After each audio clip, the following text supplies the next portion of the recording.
What's cooking, Juventus fans? Welcome back to your old lady's favorite YouTube channel. Of course, we have your latest rundown of all things Juventus. Some of the main topics we're talking about is McKennie had some comments that he made recently talking to the media, or I guess with Juventus.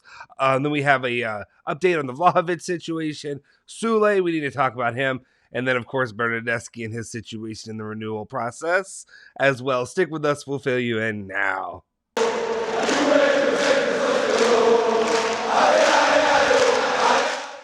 Ciao ragazzi, welcome back to the Bianconeri Zone. My name is Justin Stofro, and today is Friday, November 5th, 2021, and of course we have your latest rundown of all things Juventus news. Before we do anything though, as always I like to say, please hit that like button. I can't stress it enough.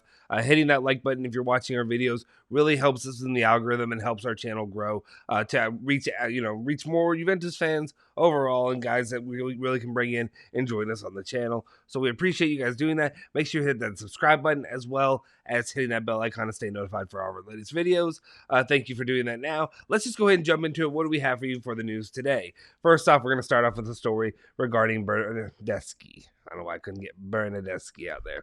Anyway, this is Corriere dello Sport is reporting that Federico Bernardeschi saying that Juventus are thinking about offering him a new deal, but with a lower wage at about 2.5 to 3 million euros, bonuses included.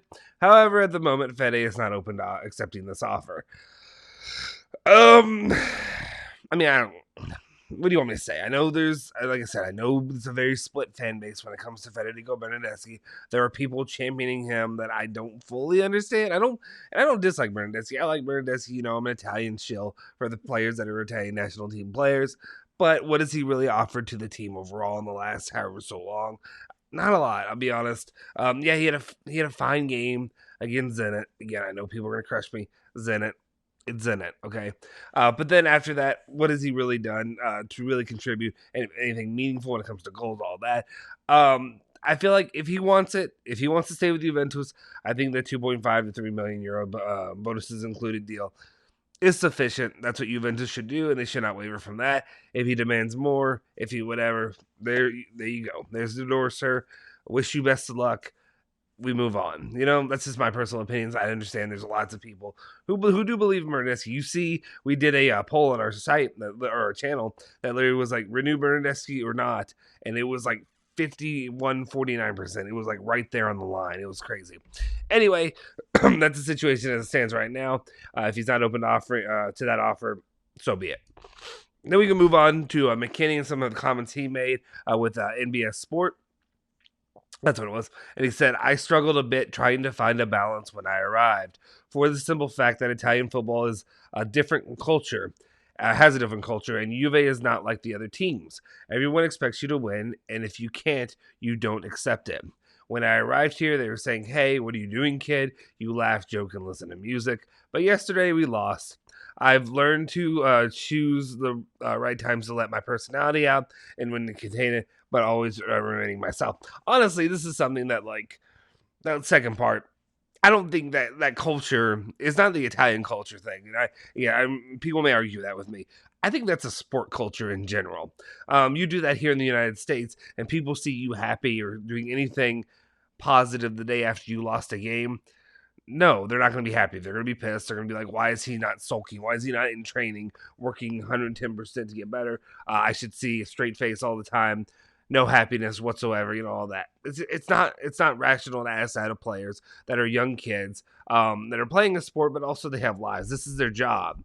I understand we're all passionate, and they're passionate as well. But like, of course, they're going to want to live the life they're living, and of course, if I had millions of euros that I'm getting paid, I'm probably not going to be too upset after a loss, even though me, the fan, is upset. Does that make sense at all? Maybe what I'm saying is nonsense, but overall what I'm saying is this is not reasonable to expect the players to not have a little bit of a separation of their work life and their home life. They should be able to have a good day the day after, even though I'm pissed about the loss as well.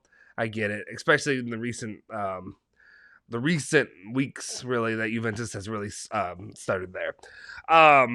But yeah, I think it's just a normal thing. Fans are going to be outraged if you look happy following a defeat, which kind of ruined most people's days. So it is what it is. Get used to it or move on. Then we also have him saying that playing with champions like Ronaldo, Dybala, Chesney, Chiellini, and Bonucci. If you told me that 5 to 6 years ago, I wouldn't have believed it. It is crazy. These are my teammates. This is my team. If I need them, I just knock on their bedroom door. When you come to teams like this, you can't act like a fan because this is your new level now. You have to prove you can be there. Um, I guess the bedroom door was that just for the Retiro because I don't think you're just showing up to their house knocking on their bedroom door. Maybe not. I don't know. Different culture. Anyway, nothing really much to take from this. Just him saying about the level of players that he's playing with.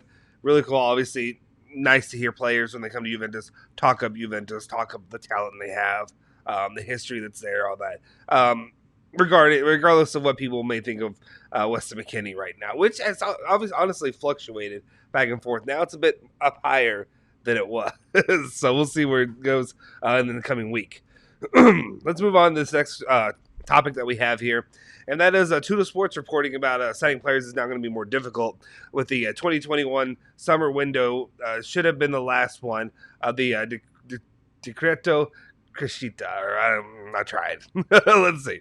Enforce the rule which allows clubs to sign players and coaches who have been a resident abroad for 2 years by paying 25% less gross than their wages is expected to be revoked. So, of course, it's going to be more difficult to sign players because you're going to have to pay more money. We'll see how that affects Juventus down the line, but it's something to keep an eye on for sure. Do you have any severe worries about this? Let me know in the comment section down below. Let's move on to everybody's favorite topic right now. Everybody's favorite topic, especially this week, but also heading into the winter mercado. Tudo Sports reporting that Juventus have chosen Dusan Vlahovic. The option to buy Morata will not be used by the club. So obviously, I mean, we talked about this in the live yesterday. If you have the option to pick Dusan Vlahovic or Alvaro Morata, I'm sorry, Alvaro Morata, I have love for you. I really do love and care for the player. As much as I can say, you know what I mean? Like, as a fan, I have love for the player.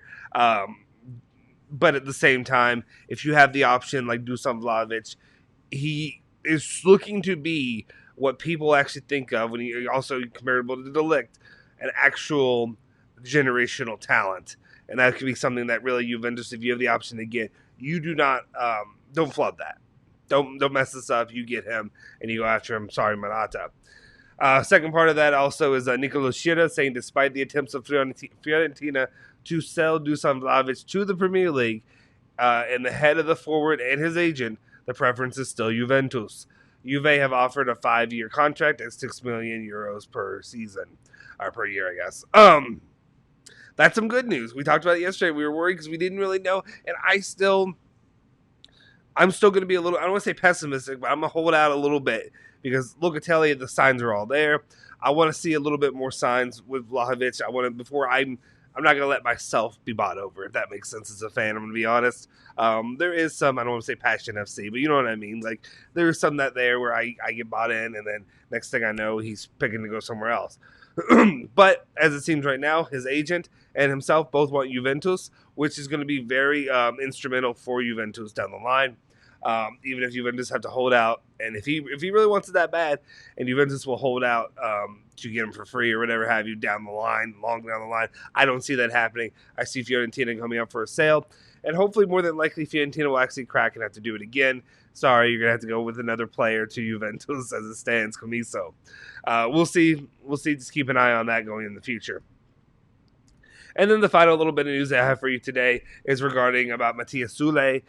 Basically, Gazzetta dello Sport's reporting that the reason why Soule got the call up was that first off, the Italian Football Federation was trying to understand if Matthias Soule would accept to play for Italy. However, Lionel Scaloni, the coach of Argentina, selected him for the games against Uruguay and Brazil. Soule will play for Argentina, which is a bit unfortunate overall. Well, I guess, okay. Let's be clear. I know I have my sounder I drop a lot of time during the lives talking about young players. Are they going to get to play? I know a lot of fans are high on Soule the same way they're high on Fagioli, yada, yada, yada, yada, all that. But if Soule ends up becoming, I was going to say, quote unquote, the next Dybala, the next big player, I'll obviously be a little bit disappointed because I am. an Italian shill, as I say. If you look over here to my back, there's obviously a lot of the Italian national team stuff over here. I'm a big supporter of the Italian national team, and would love even more for Juventus to have another player that plays for the Italian national team. Fortunately, that will not be the case. He'll be going to play with Argentina, with Dybala, with Messi, whoever have you, of course. How can you turn down that option either? Those are both very solid options to play for those national teams and to represent those countries. It's kind of a weird, I guess Scaloni sees something. I mean, I see enough there. And I know a lot of players see stuff in him. Or fans, not players. A lot of fans see a lot in him, and they really like the player overall. But I was kind of surprised at this move to go ahead and basically just call dibs on this player this early when he really hasn't proven anything at the high level yet. So that'll be something interesting to monitor. Will he even play at all? I'm highly doubtful. I think it's more of a dibs. He comes out there, he sits there on the bench, and it is what it is. So we'll see what happens. We'll monitor his situation as he continues to, I guess, now grow and play for the Argentinian national team. But good for him. Congratulations to Soule. That's always a big honor, no matter what country you play for, to be called up for your national squad. So it means Juventus has a good guy on their hands long term, hopefully.